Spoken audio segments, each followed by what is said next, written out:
What if I told you that this is the very rock that blasted out of the Kilauea volcano when it exploded in a bubbling flash of lava in 2023? This rock contains the secrets to Kilauea's fiery depths. Welcome to Every Rock Has a Story.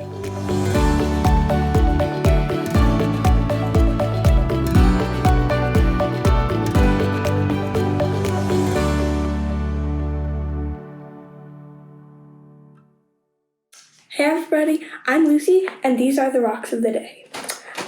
This one personally reminds me of tree bark, the bumpy texture, and these remind me of charcoal. I'm wondering how old these rocks are and where they come from. Hey Ethan, can you tell me the stories of these? Thank you, Lucy, for sharing these rocks with all of us today. 3 rocks today, you guys, and one of them is in this bag. There's going to be a lot to unpack here today, but I want to start with this one. Lucy said this one was smooth and bumpy, and she says it kind of looks like bark. I gotta tell you, I would never have seen that myself, but now that I'm looking at it again here, it totally looks like the bark on the outside of a tree. And this one's a little bit different. This is really rough and lumpy and kind of sharp and spiky to the touch. But the one I want to focus on today more than anything is the one inside this bag. And I want to dump out a little bit of this onto our rock spinner so you can take a closer look.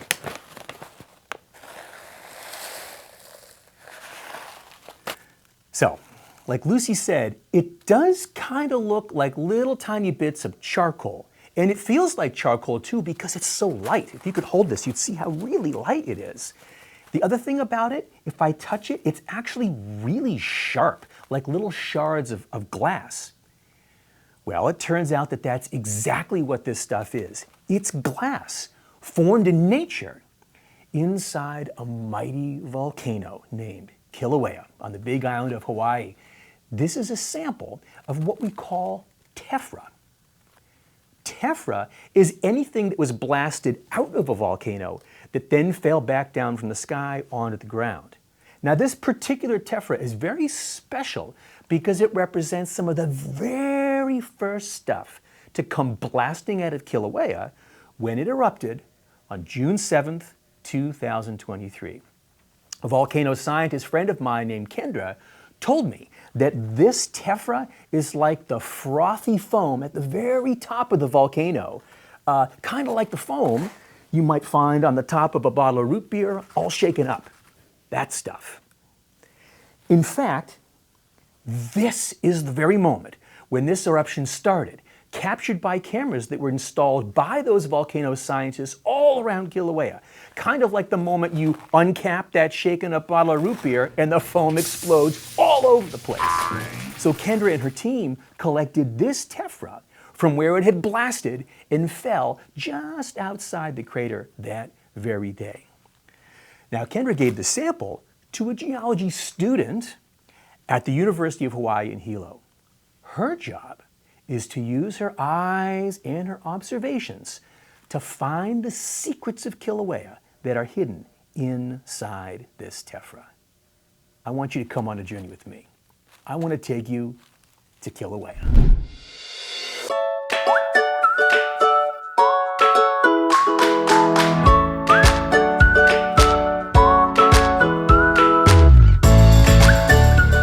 Hey, Kama.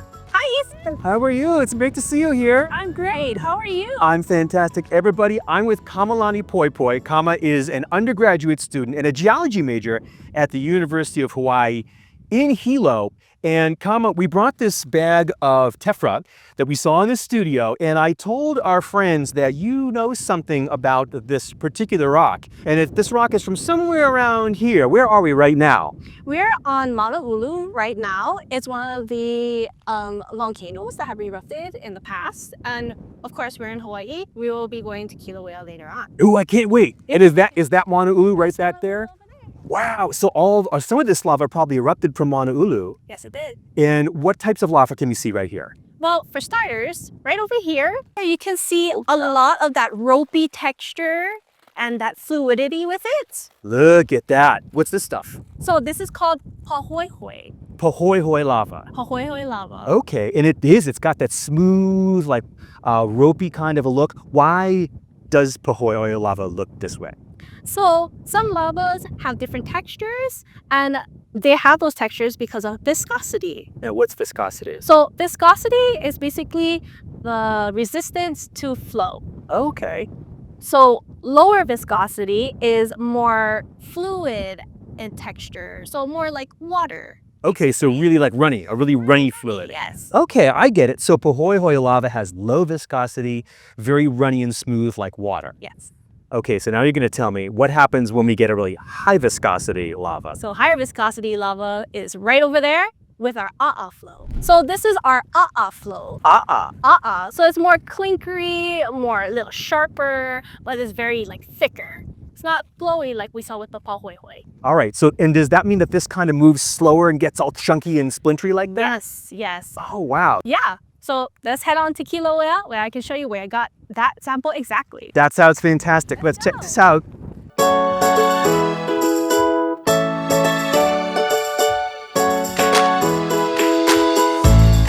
So, Kama, how did you get interested in the geosciences to begin with? So when I was a kid, I was actually into astronomy. Astronomy? Yes, I was really into astronomy when I was a kid because my dad used to take me outside to look at the stars every night. Oh, wow. But then when I came here for college, I took a geology class and I absolutely fell in love with it. So I changed my major into a geology major and now I'm minoring in astronomy. Wow. So are you telling me that you got in love with geology because of seeing all of this? Yes, absolutely. Unbelievable. You grew up here too, right? I grew up on Oahu. You grew up in Oahu. Yes, I'm from Waianae. I see. So it wasn't until you came to Hawaii, the island, for the first time and saw all of this and all of its majesty, that was really what got you into geology. Definitely is. This is the Kilauea caldera. Oh my goodness, you guys, I can see why you took us here. This is incredible, Kama. Oh my goodness. Now this is where your sample came from? This is where it is. Oh my goodness. And when did this one erupt? This one erupted back in 2023. So just a couple years ago, coming out of this volcano. So when we come to a place like this, Kilauea volcano, and you told us about when you came to Hawaii, it really got you into geology. Well, this place, Kilauea, is very sacred to the native Hawaiians. And it's because this is the home of Pele, or Pele, the fire goddess, or the magma goddess, or the volcano goddess that resides here. So when we think of Pele, we think of her as our tutu, or our grandma. That's because she actually made our islands. You know, like we think of her as a natural phenomenon as well. So she is the magma, she is the eruption. So whenever we see an eruption or even the smoke even, like that is Pele. So whenever we enter into sacred spaces, we do an oli or a chant. And basically these chants are meant to ask for permission to enter these spaces because it is sacred. And we do those chants and then we present a ho'okupu, or what we call a gift or an offering, so that we don't come empty-handed. So for me, I learned how to do ho'okupu as in lei form. So we present the lei, we do the chant, and we also want to make sure that we have good intentions when we come to these spaces. Good intentions. And what do you mean by that, good intention? To be pono and to make good. Pono basically means to do the right thing. It's a very special place to me. I think this is one of the places that I can connect to. It's because I dance hula, and this is something that grounds me, especially since I do a lot of geology. It's very grounding. Yes, indeed, grounding.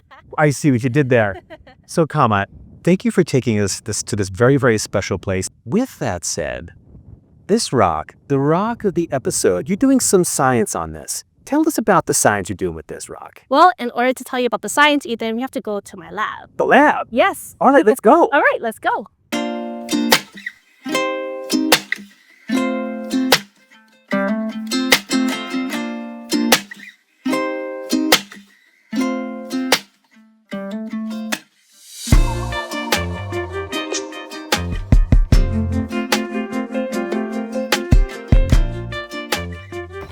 Come on in, Ethan. Thank you, Kama. All right, so this is where you do your work? Yes, this is where I do work at the university. There's a lot going on in here.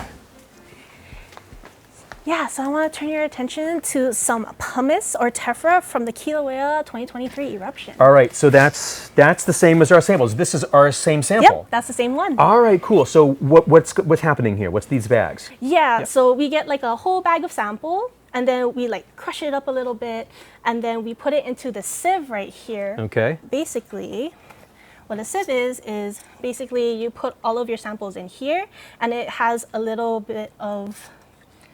Yeah, it's like a mesh. Yeah, it's a mesh. So the big ones go through the top, the little ones go through the bottom, they get smaller and smaller all the way you go down. Yes. Yep. So this is how I got all of my size samples. So we do all of this to find olivine. Olivine, the So- green messenger from the deep. We Yes. talked about that in episode 8. Yeah, so olivine is basically a green mineral that grows inside of magma reservoirs. Yeah, inside the magma reservoir, so deep underground. Yes. Under Kilauea. Yes, way Okay. underground. Oh. So to kind of elaborate on that, it tells you kind of like the history of where this olivine and the magma has been prior to an eruption. I see. So you have to get the olivines out of those crushed bags of sand? Yes. Now, how do you do that? So because this is a 1 to 2 millimeter fraction, it's very, very small. Yeah. So we kind of mine them under the picking scope. We're gonna mine olivine, I love it, with this picking microscope. Yeah. So you can do this by hand. So if we look over here on the laptop. So this is a live feed of what you're seeing in Yep, there? this is Oh, live cool. feed. So let's kind of move around to see if we can find a really pretty and big olivine. Oh, there's Ooh, one. that's a pretty good one. There Oh, it is. look at that guy. Yeah. So that's a real olivine. That's a really big olivine. That is big. It is green, green, green. And then we collect as much olivine as we can. How much have you collected? I've collected over 200. 200 little grains of olivine out 200 of of bags of them. sand from this rock? Yes. Wow. So we spent all this time to get the rock and crush it up and pick out the olivine. What is the science you can do with these things? Right. Let's go to my poster to find out. All right, cool. And so this is your poster? Yep, this is my poster. Understanding olivine from Kilauea's 2023 eruption. That's our rock, you guys. That's this. So talk to us. What's the science here? I did this project under the PIPES internship. So PIPES stands for Pacific Internship Programs for Exploring Science. And basically it combines indigenous and Western science so that it can kind of coexist. One of the things that we learned from the PIPES program is to kilo, K-I-L-O. Kilo. Yeah. So kilo is to observe. So kilo is a Hawaiian word for observing. Okay. And the native Hawaiians back then, they did a lot of observing. They used kilo to actually do a lot of their sciences. So they followed the moon cycle, which tells them when to fish, when not to fish, when to plant certain things, when not to plant certain things. The native Hawaiians were very in touch with the land, or what we call the aina. They had like a reciprocation and a relationship with the aina. So the tephra that you're holding right now from 2023, this is a map of where it has been collected. So some of the samples were collected inside of the caldera. Whoa, my goodness. But the sample that you're holding right now was collected on the rim. Okay. So they were a lot safer. Yeah, that sounds better. That sounds better to me. Right? Okay. So one of the questions that I had for my project is, where is the magma coming from? Got it. Right? So as we have our grain mount, we put it into the SEM. And basically what we see in the SEM is all of these. Okay. So zoned olivine means what exactly? So you see how there's like a lighter gray over here and then like a darker kind of blackish Yeah. color. So this kind of indicates that there has been some type of chemical changes as the olivine was growing. I see. And the chemical changes tell you what? The chemical changes tell us how long the olivine has been in the reservoir and where it has kind of traveled before erupting. These numbers tell us where it has been inside of the reservoir system. Oh, cool. So wait, this is like a diagram. Yes. So that's the surface. Yes. And that would be like yeah, it says 2022 lava lake. So this is underground. So these are the magma chambers you've been Yes. talking about.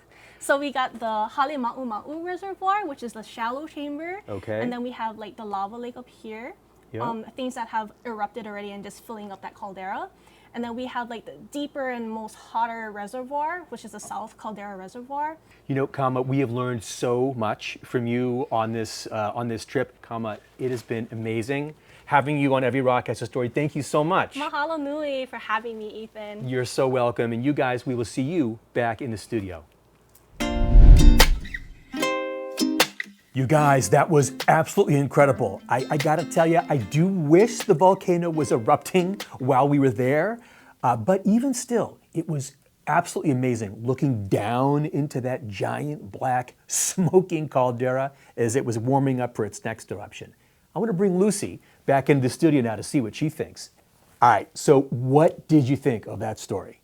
It was amazing. I found it so interesting that that's like volcanic rocks. That just really amazed me. I did not expect that. So that was surprising? Very. Yeah, so now that you've heard the story from Kama, can you tell how each of these rocks fits into it? Yeah. I feel like the smoother one that reminded me of tree bark was, I forget what it's called, but the like flowy. Pohoihoi. And I feel like the bigger, bumpier one was the like more thicker, oozier one. Yeah, exactly. So you've got this right. This one is the Pohoihoi, smooth and flowing, kind of like water. And this one is the Ah flow, rough, sharp, jagged. And it flowed much less easily because of that high viscosity. I heard Kama say that this is pumice. I heard that true pumice floats in water. Yeah, it does. That's correct. Can we test it out? Sure. Do you have any water there? Yeah. Okay. Tell you what, let me send this back to you, okay? And you can test this out. Here it comes. So open it up, and if it floats, we'll know if it really is pumice.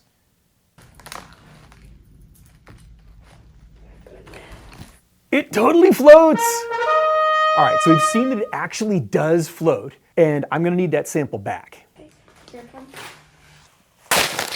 Thanks, Lucy. So if you could ask Kama just one question, what would it be? I would probably ask her, how long around does it take for like different types of lava to cool?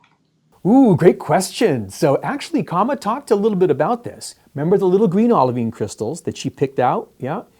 And do you remember those chemical maps that showed how their chemistry was changing as they grew? So she's developing tools to use that chemical change to understand how fast it cools down, first as it moves through the inside of the magma chamber, and ultimately after it erupts and cools into rock on the surface. Lucy, thank you so much for being with us. Bye everybody, thank you for watching. Well, we sure learned a lot from Kama in this episode, and Lucy too. And we learned a lot from the little green crystals of olivine that are hidden inside this tephra. Kama showed us how important it is to observe, or to kilo, as she called it. You know, being attentive to the world around us and wondering, observing, and learning about the world around us is central to being a scientist. And it sounds like it's been central to the people living in Hawaii for generations too.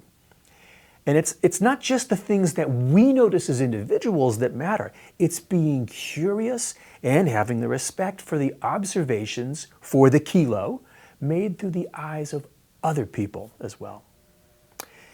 A good scientist is always seeking different ways to see a situation, different perspectives, different observations in order to paint a fuller picture. We want to respect those other ways of seeing and to respect the sacred places we can all go to experience the wonders of the earth. Kama told us how Kilauea was a sacred place for her and for other Hawaiians. As geoscientists, it's really important to see the entire natural world as sacred, something that's worthy of our respect, worthy of our attention, and worthy of our care. So when nature speaks to you, just like Pele speaks to Kama at her Kilauea home, I hope you can stop and listen, look, and notice that feeling of awe and wonder that fills you. because that is where science is born. I'll see you guys next time. Bye-bye.